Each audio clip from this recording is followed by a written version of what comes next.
যে আধুনিক বিজ্ঞানের কিছু বিষয় আছে, সেটা হলো আপনার কি, যেমন ইসলাম ও চিকিৎসা শাস্ত্র, যেটাকে ফার্মাকোলজি বলা হয়।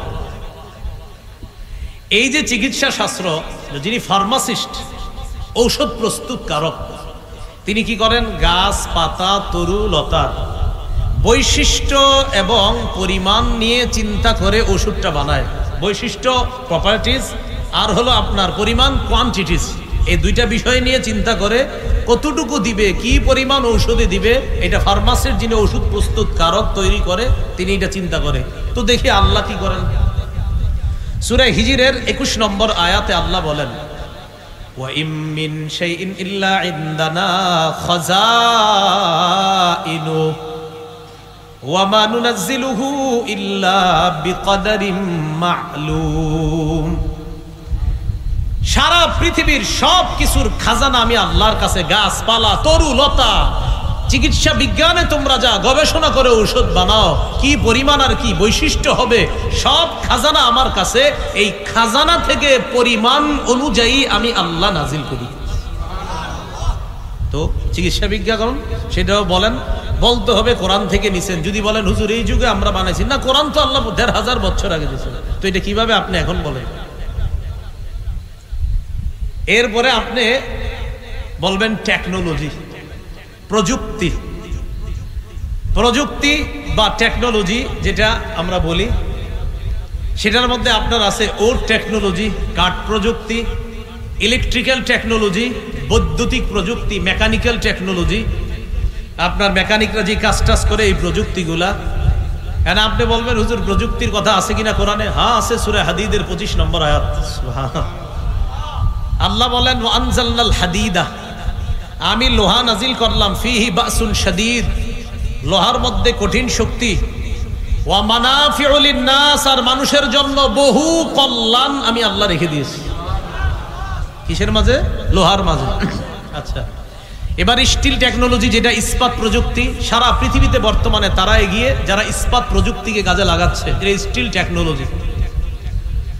আল্লাহ পাক রব্বুল আলামিন সূরা সাবার মধ্যে বলেন, ওয়া আল্লানা লাহুল হাদিদ, আমি দাউদ আলাইহিস সালাতু ওয়াস সালামের জন্য লোহাকে নরম করে দিলাম, এমন নরম করে দিলাম।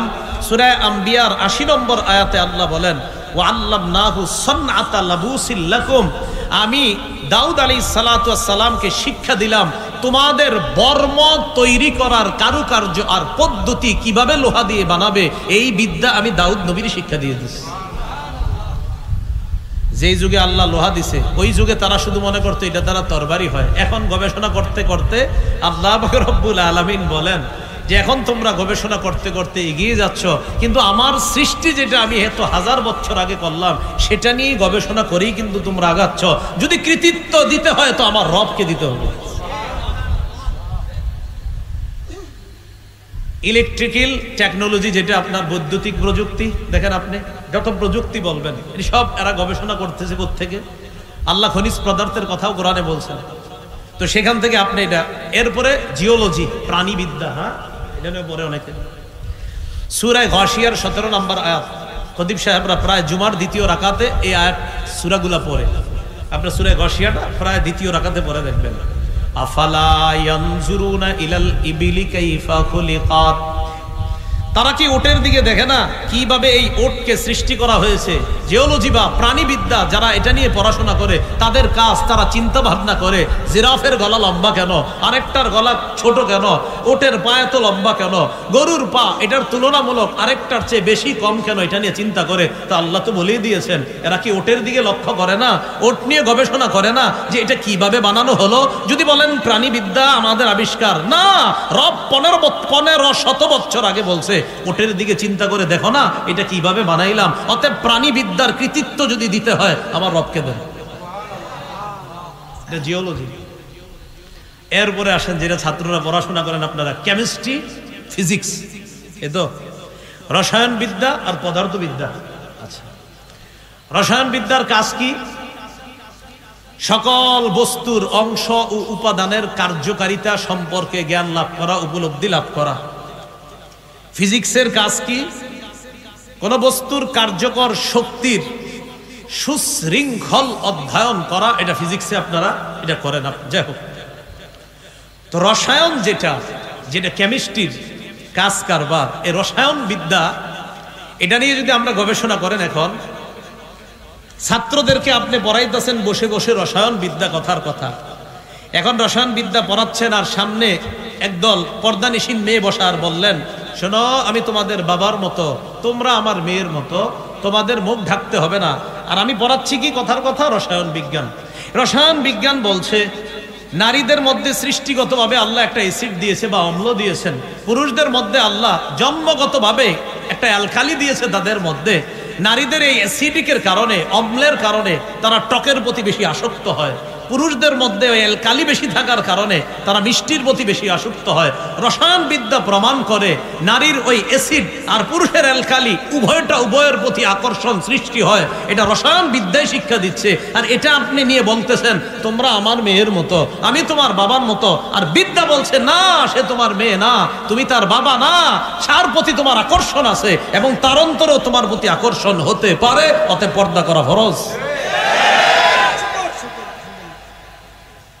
আপনি পড়াচ্ছেন রসায়ন বিদ্যা, সেটা আপনাকে বলছে দুইজনের আলাদা আকর্ষণ আছে।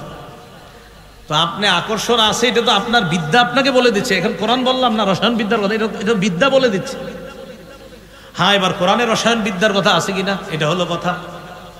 সূরা ইউনূসের 101 নম্বর আয়াতে আল্লাহ বলেন, উনজুরু মা ফিস সামাওয়াতি ওয়াল আরদ, আসমান জমিনের মধ্যে কি রহস্য নিহিত আছে এগুলা নিয়ে তোমরা গবেষণা করো।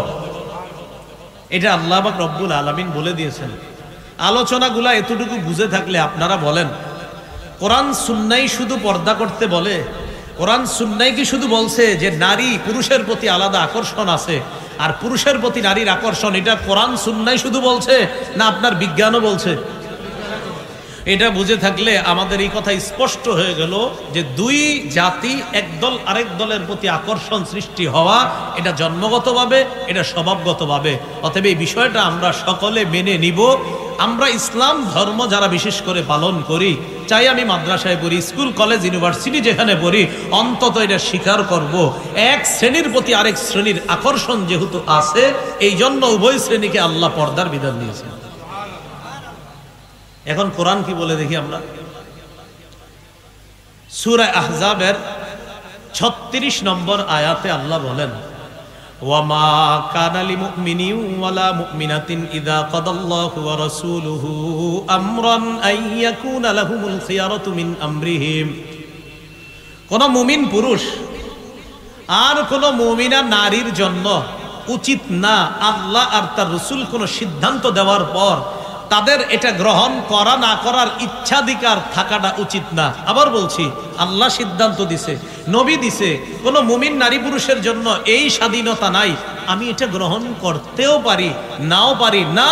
মুমিন নারী পুরুষ আল্লাহ আর তার নবীর সিদ্ধান্ত গ্রহণ করতেই হবে। ইচ্ছাধিকার নেই যে আমার ইচ্ছা আমি কি করব না করব না। না, যদি বলেন আমি ইমানদার, যদি বলেন আমি ইমানদার পুরুষ, আমি ইমানদার নারী, আল্লাহ বলছেন তাহলে তুমি এই অধিকার নাই, আমি ফয়সালা দিয়েছি, আমার নবী সিদ্ধান্ত দিয়েছে, আর তুমি বলবা আমি গ্রহণ করতেও পারি নাও করতে পারি। আল্লাহ কয় না, এই স্বাধীনতা নাই। আমার সিদ্ধান্ত আর আমার হাবিবের সিদ্ধান্ত, যদি ইমানদার হও তোমাকে মেনে নিতে হবে। এটা বললেন, এটা সূরা আহজাবের 36। এবার সূরা আহজাবের 33 নম্বর আয়াতে আল্লাহ কি বলেন দেখেন, ওয়াকারনা ফি বুয়ুতিকুন্না ওয়ালা তাবাররাজনা তাবাররুজাল জাহিলিয়াতিল উলা। নবীর বিবিদের মাধ্যমে সারা পৃথিবীর নারীদেরকে, একটু সবাই মন দিয়ে শুনেন, আমাদের ছাত্র সমাজ যারা আছেন স্কুল কলেজেরও আপনারা মন দিয়ে শুনেন, আশা করি বিষয়গুলো ভবিষ্যতে আপনাদের সমস্যা হবে না। একটু মন দিয়ে শুনেন। নবীর বিবিদের মাধ্যমে সারা পৃথিবীর নারীদেরকে আল্লাহ বলছেন করনা, অবস্থান করো, ফি বুয়ুতিকুন্না, তোমাদের ঘরে, ওয়ালা তাবাররাজনা তাবাররুজাল জাহিলিয়াতিল উলা, প্রাক জাহিলি যুগের নারীদের মতো তোমরা অশ্লীল ভাবে রাস্তায় বের হবে না। এই সিদ্ধান্তটা আল্লাহ। কার বলেন? আল্লাহ। তাহলে মুমিন নারীদেরকে আল্লাহ একটা সিদ্ধান্ত দিচ্ছেন, তোমরা ঘরে থাকবা, জাহিলি যুগের নারীদের মতো তোমরা রাস্তায় বের হবে না, এটা আল্লাহ সিদ্ধান্ত দিলেন। এমন কথা হলো আমাদের মা বোনরা তো প্রয়োজনে বাহিরে যাবে, পাসপোর্ট, আইডেন্টি কার্ড, জন্ম নিবন্ধন, উমরা, হজ, এটার জন্য তারা বাহিরে যেতে হবে। তো বাহিরে যাওয়ার সময় আল্লাহ বলছে জাহিলি যুগের মতো যাবে না। হ্যাঁ, তাহলে কিভাবে যাবে? জাহিলি যুগের মতো আল্লাহ বের হইতে নিষেধ করছে। এখন প্রশ্ন, হুজুর তাহলে কিভাবে যাবে? এই জবাব আল্লাহ সূরা নিসা, সূরা আহজাবের 59 নম্বর আয়াতে দিচ্ছেন।